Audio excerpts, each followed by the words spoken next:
High praise and much love.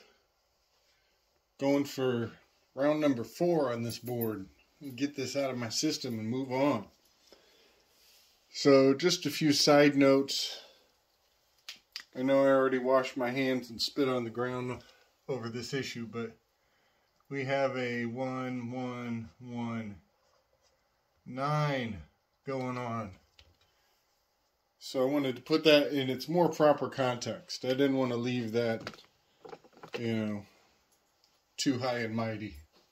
I wanted to knock that tower down. Here it is. That's what K and S transmute down to. So I'm glad I identified that. I'm not going to give any more power than it already presumes to even wield. So next we got Hermes Mercury Trismegistus, the HMT that we started with. So I ran these, just the initials. We're talking about the first letter of the word. The 3-letter alphabet agencies, the 3 wise men. The vortex math, sacred number 3. We're just going to take those 3 initial letters from that title, and we're going to run it through first the ordinal. We get 4, 8, and 2, which add up to 14. And 14, as I mentioned before, is the hand, reduces to a 5, and there's 14 pads on the palm of your hand. Let's run it through septenary. We get 1, 6, and 7.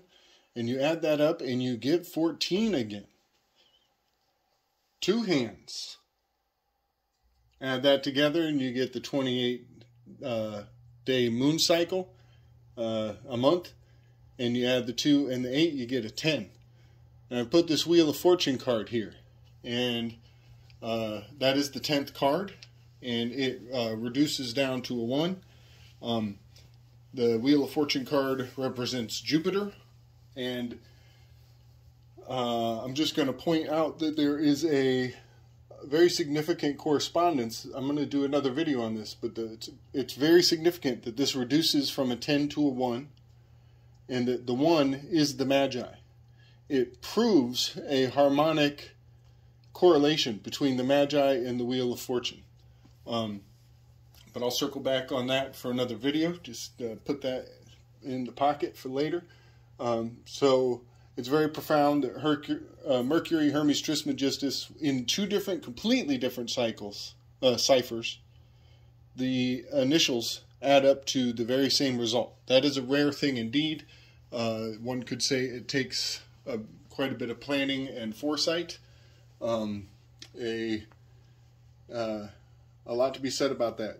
14 is the number of cards in a suit of the minor arcana.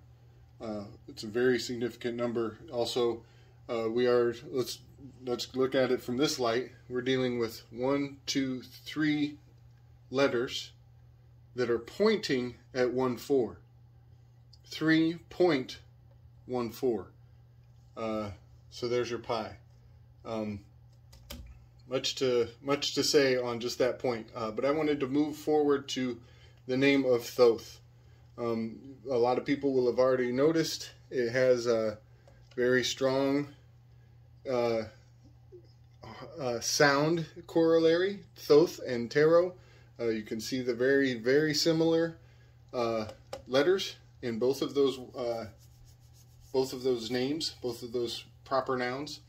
Thoth holds a stylist, which makes me think of the magician, holding the implement off the page, even holding the scepter.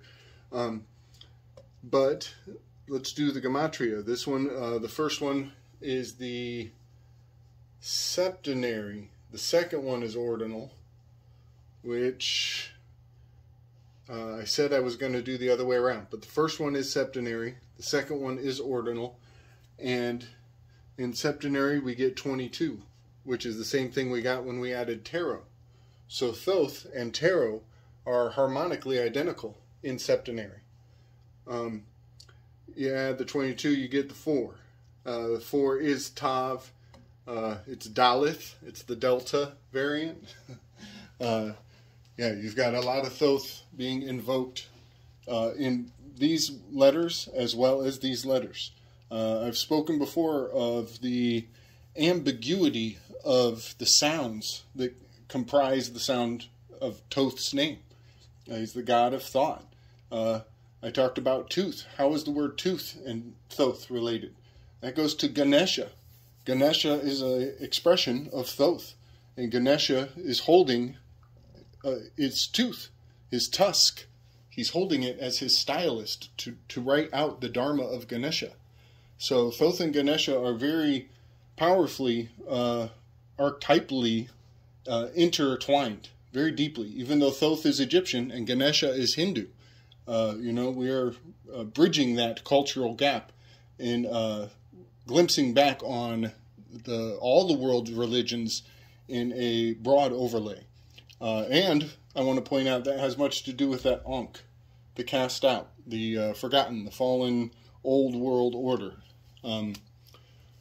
So getting back into the numbers, when you do Thoth in ordinal, you get 18, which is R, Ra.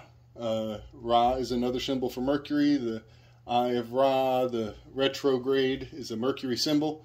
So you get that R with 18, but 18 reduces down to a 9.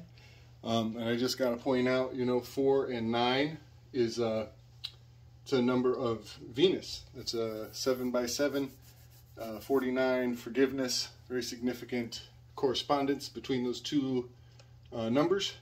Add them together, you get the 13, which reduces to the 4, the Tav, the Daleth, the Tarot, the 22, the Master Builder. So a lot of consistency going on between this name, on all these words. So I pointed out Ganesha's tusk. A lot of people could enjoy reading about that myth. And Ganesha has a baby story. Ganesha's birth story is central to Hindu mythology. Moses had a birth story. Mercury has a birth story.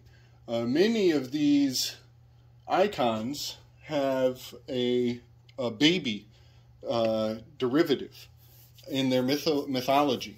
And that is another indicator of that one, the beginning, the youngest, the smallest, the newest, and just a grand commonality to that theme that I'm pointing out. We're talking about them holding the implement, holding up the one, holding up the phallus, the palace, the tower.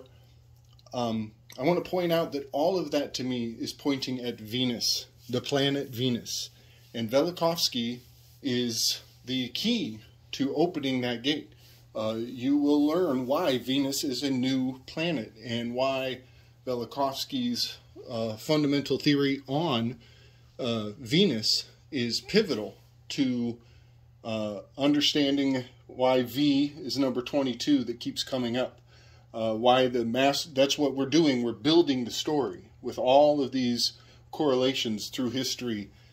These masters and these titles are rebuilding our grasp of how things came to be how they are. And Hermes and the newborn and Velikovsky's theory on why Venus is the newest planet is kind of the key to knowing how we came to be in the arrangement we are. And that's what we're kind of aiming for. I got one little section left, folks. We're almost done. Looks like it's going to take us 5 rounds. That's a very Venetian thought. Much love. Peace.